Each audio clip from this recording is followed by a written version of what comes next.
94.3 Radio 1, on behalf of me, Hrishi and everybody who's listening, Priyanka Chopra, welcome to the show. Thank you so much. Red One is huge. I mean, this is the guy behind Gaga. When did it all happen in terms of a collaboration? Did you have somebody set up him being producer and you being artist? Did you meet each other off chance? How did it all happen? Actually, we were working on the album long before Red came into the picture. And then last year at the Grammys is when I met Red and his wife. And Jimmy Iovine, who is my label head, Interscope, it was his idea to actually go with Red. And after I met Red, because we'd hung out all evening, he was very excited about doing this when Jimmy spoke to him. And then he came on, I'm signed to him. I'm also part of his label. He came on as executive producer. He did all the songs, and that's just kind of how it happens. It was just like, meeting together, and it was all like the label pushing it. But did he have a definitive sound for you in terms of this is how he wants to go about your record, or did it happen over a passage of time? These guys normally do their homework before they meet the artist. No. We met by chance, but he knew very clearly, and in fact, which is why Red and I got along so well, was because I was very clear that I wanted my music to have a sound which comes from India, in whatever way, in some way or the other. And Red was very clear that that's what he wanted for me too. He wanted the uniqueness of sort of where I come from to be a part of my music, and this was our experiment, I guess. Somebody who's grown up with people like Bruce Springsteen, Jimmy Iovine has, worked with all the greats in the business. What kind of a guy is he? Just out of curiosity. Yeah, you should hear all his Bruce Springsteen stories. He's great. He is my mentor there. He's someone, he's a dear friend now, and just someone who has so much incredible experience in the world of music. He has broken so many artists. He has such incredible insight, and I don't do anything without him approving it at all. And the vocal coaching thing, we know that you're trained in classical Hindustani Sangeet and things like that, but you're not trained? Because, I'm trained in Western classical, and that was also when I was in school. After I became an actor, I stopped singing completely because I never had any time. But when I decided to do the album, then I had to start vocal training again and, break my voice into music, because music is a huge discipline. And I don't do as much riyaz as I would have liked to, because I end up doing 4 films a year and I end up talking so much and stuff like that. So my discipline is not as great as it should be because I'm multitasking. But it does require tremendous discipline, and I wish I could give it a lot more than I do. So who's the vocal coach? Have you hired somebody? Do you go to somebody regularly or just off and on? Well, I have a vocal coach in India, and her name is Samantha Edwards, and I have a vocal coach over there as well, and his name is Romeo. Oh, Samantha Edwards, like the jazz singer Samantha Edwards? Yeah. That's great. And what's Romeo's background? Has he coached some other people who we know? Yeah, Romeo does a lot of R&B coach. He sings like a dream. So he has trained a lot of other artists as well, and I also have another vocal coach called Liz Lewis, she's also trained a lot of other artists. But more than anything, they worked most for my voice, and whenever I go to LA, I try and squeeze in a few sessions as much as I can. I came for the launch of In My City, and there was a guy called Troy. Is he your manager, or how does he come in? A little bit about him. I have a really big team. Yeah, I can figure that out. So yeah, Troy Carter and Anjula Acharya Bhatt, they are my managers there when it comes to my music. Okay, let's come to the tracks per se. How is it hanging with Will.i.am, doing the video with him, doing In My City, the song, your experiences? Well, In My City was actually a song that Will.i.am made me hear. It was a song I have not written. I had nothing to do with it, but he made me hear when we were working together in the studio in London, which was again Jimmy's idea, to work together. And Will already had this song, which Esther Dean had written, and for Will, and with somebody else, and he made me hear it, and I really liked it, and he thought that would be correct for my voice, and we went with the song, and then NFL picked it for last season, which is why we went with the song, and I think it turned out to be a really, really fun song. And Pitbull, just curious to know, there's a making of Exotic, but there doesn't seem to be a making of In My City. Did you do like a making video or bits? It was a lot of fun because Exotic was a 2-day, 20-hour days kind of shoot, and we had to shoot so many changes, so many different things in such a short span of time. So the making was just very like casual and on the set, and just everybody saying everything. And Pitbull was, he was super easy, he breezed in, and he just knew what he was doing, and he was so funny. He's just such a funny guy. And we had a great time shooting the video, actually. I like that whole vibe about him trying to teach you some Spanish and you try to teach him some. Chalo. And what is that in Spanish? Dale. Yeah, dale. So was In My City as much fun to shoot as the Miami shoot for Exotic? In My City was a lot more difficult because there was so much pressure on the fact that it was the first, and it was NFL, so we had 2 videos. One was for NFL and one was our video. But no, I think Exotic was a lot more funner because it was Miami, man. Miami is like, everything about Miami is fun, even if you're working 20 hours. Including your beachwear. Looking great in the video as always. Thank you. Now let's come to your musical influences in terms of international music. Who have you listened to? Who do you like in the current setup? And somebody from a retro setup, somebody in the past that you've heard. Just pick two artists. Oh no, just two? Pick more. We like that. I mean, I'm actually the only guy who's from an international station, so the other guys are just going to go totally Bollywood on you. I must warn you. So this is your chance. This is my chance. Okay, I have a lot of musical influences. I mean, I grew up with music so much, whether it was Hindi or English, because my dad was very fond of Hindi music. So he was all into R.D. Burman and Mohammed Rafi and like ghazals, and and my mom was all into Bruce Springsteen and the Beatles and the Doors, and so when I grew up a lot more on like Mariah Whitney when I was younger, and then when I went to America, then I turned completely hip hop, and it was all Tupac Shakur and Biggie Smalls and Wu-Tang Clan and DMX, and I was like completely into rap, and then I came to India, and so it became like a mix of just pop music. And I think Rihanna is incredible. She's one of my favorite artists. I love her voice, I love her attitude, I love the fact that she's herself, and that's amazing. I love Beyonce within the girls. I really like Usher as well. And yeah, so I have a huge amount of influences. I just like pop music, and I want my music to be just pop music, music that you listen to on the radio, music that you can dance to in a club, and just top 40 type of music. You wrote Exotic, the lyrics, they're pretty cool actually. The Hindi part I wrote, the English part Red wrote. So the whole Mumbai, Cuba, something in Brazil is all red. No, the Mumbai part was me, yeah. That because, Pitbull's from Cuba, I'm from Mumbai, and Rio just because it brings the whole world together. So Mumbai, Cuba because of the two of us. But yeah, it was written together. So I can't say that I didn't. It was, ideas, ideating together, sitting down and saying, what should we do? How do we make it? And so it kind of just came in two together. But that Hindi bit was like 10 minutes. It was just an idea, and said, it was a music piece. And then we just said that, what if you put some Hindi words? And Red said, okay, let's try it. So we went and wrote it like quickly in like 10 minutes, sang it in like 10 minutes. And then Red was like, yeah, you know what? It sounds nice. He didn't even ask me what it means actually.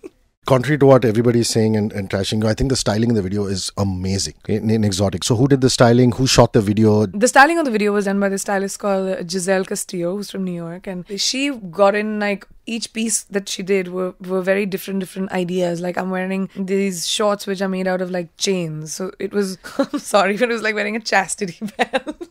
Ooh. Sorry, but it couldn't move. Then the other swimsuit, which was like this neon swimsuit, was very 80s inspired, with comic book shoes, and that was really cool. And then of course there was that nude Hervé swimsuit, and so all the outfits that she did were very different, except for that one net one. They were all very going with the idea of Miami, and the colors were all that, and just the vibe of the video, which was exotic. There are two views. One is that you work really hard at the marketing and the imaging from an international perspective, and the other is just you're following gut instinct. How does it really work? I mean, here's an actress who's suddenly gone global. Is it very thought about, or is it totally instinctive? I don't know whether you can have a mix of the two. It starts off as being instinctive, and then it becomes something that you have to think about. When Anjula approached me from Desi Hits to do this album, I was in the middle of so many films, and I said I can't do it. Then my manager Natasha was like, just talk to them, at least meet them, just talk to them. So I finally went and met them, and it just seemed like an interesting idea. So I said, okay, you know what, let me just try it. So I tried it, and I went into the studio in London, and from there suddenly Jimmy came on board, and I got signed by Interscope from Universal, and then Red came on board, and then I got, I suddenly had like, and Desi Hits, and I suddenly had like 4 labels, and suddenly there was Will.i.am, and suddenly there was Pit and other collaborations, and it just became really big. So within the span of 2 years, while I was making the songs, this project just kept growing. So I think it is very instinctive. I've never been a planner when it comes to my career. I've always done things which instinctively appeal to me, and I feel like, anything that would be a challenge, anything that would be different, something that people say, nobody's done that, is something I like doing. Now, here's the deal. You keep saying that you can't leave Hindi cinema, and that is where you started off and things like that. What if you become the next Rihanna or halfway there, and you reach a point in your life and you have to choose cinema and you have to choose this big, badass pop career? What are you going to do? I don't think you have to choose. I mean, I'm creative enough to be able to do both. And I might have to do less of both. I might do little less of music, a little less of movies, but I don't think so. I mean, in the last 2 years that I made this entire album and I've done about 40 songs, recorded about 40 songs. I've finished 9 films. So I'm someone who's not afraid of working hard, and I'm not doing Hindi films because this is where I started from. I'm doing Hindi films because I love them. I can't imagine doing I'm not doing films. That's something that's in my blood.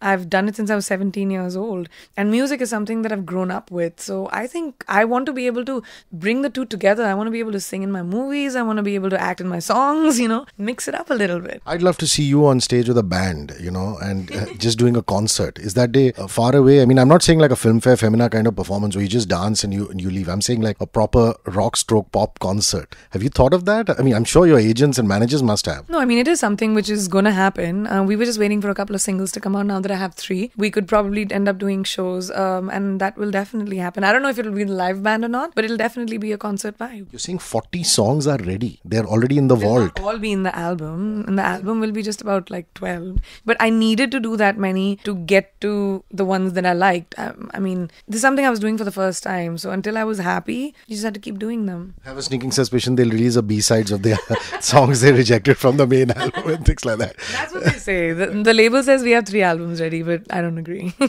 Who do you want to collaborate with? I mean, there's Pitbull, there's Fabulous, there's Will.i.am. You still haven't told me much about Will.i.am. You just said he had this song. What Pitbull, you said, is a fun guy, really. What kind of a guy is Will.i.am? He's actually the greatest thing about Will is watching him, especially when he's in the studio and he's making the music. He's just eclectic. He'll sit there, he'll suddenly sing something, he'll suddenly play something, and he does it alone. He's alone in the studio, and things will just come out of the air, and he'll say, "Acha, let's put this," and then he'll put some sounds of something else. And suddenly you have a song that's ready, which is, he's just amazing the way he comes. He's so incredibly creative. You haven't thought of getting some Indian music producers or directors, like, you have such a great rapport with Vishal Shekhar, and I'm sure there's so many of these young Turks around. There's Amit Trivedi and this and that, to try and collaborate with them. Have you thought of that? We have thought about it, but right now, it's so early for me, myself. I mean, I'm a completely new artist. I just have 3 songs out there, which have just come out. And I don't know where this album will go. I don't know where my music will go. I don't know where my singing will. I just know that it'll grow. And which direction it does, I have no idea. And it's all very organic. And I hope to be able to do that. I mean, that is something that I want to do. When is the entire album out? We're not sure yet, but we're working on it. And it should be around the end of this year, early next year, I think. If it's not asking for too much, who are the other collaborations? Or is it top secret? Or let me say, who would you like to collaborate with? Even if that person is not on the album. Who in this day and age would you like to do like a song with? Or? The one person I really, really would like to do a song with is Beyonce. I would love to do like a female power femme fatale sort of song. What's your favorite non-Priyanka Chopra song? Man, favorite song? I can never tell you a favorite. Okay, say top 5. Jeez, so many songs, man. Right now, let me see. What is that Daft Punk song? The one that's right now. Yeah, I love that whole album first. Pharrell Williams and Daft Punk. Yeah, I love the whole Daft Punk album. It's amazing. It's called Random Access Memories. It's amazing. First of all, the fact that they've called it RAM. And second of all, just if you listen to the album while you're driving, like I listened to the entire album one day when I was driving back from town. And especially with the rain in Bombay, it's a fab album. It makes you just think. It's just great. Then I love Rihanna. I love her Unapologetic album. I think it's really, really nice. Okay, last few questions. I can't alienate your film fans. I have to ask you a couple of film questions, so please forgive me. Farhan, after he did Bhag Milkha Bhag, he turned around and he said that, it was the life-defining moment, just playing an athlete. More so because he had to be careful about, when you work on the body, that vanity shouldn't kick in. How much has Mary Kom training for it changed you as a person? Mentally, physically, everything? I've started liking going to the gym. That is only the biggest thing for me. I never went to the gym before this film. And now I miss it when I don't go. So I feel like, shit, maybe I should try and go to the gym one day. So that's a big defining moment for me. But the film's just started. For me, the biggest thing that has happened is I've learned a new sport. I'm not sporty. I've never played sports. The only thing I did was swim. So today I know boxing. Today I know boxing speak. I know when someone says do a combination of 1, 2, 3, what it means, So that is very new for me. I just hope that when I do, the film has just started. We've done like one schedule, so it'll be like really early for me to say anything. Once the journey of the film is over, I'll be able to elaborate a lot more. But it's definitely the most difficult film I've ever done. So you're saying you can give a proper black eye to a guy who fools around and messes around with you? A little bit more than just a black eye, actually.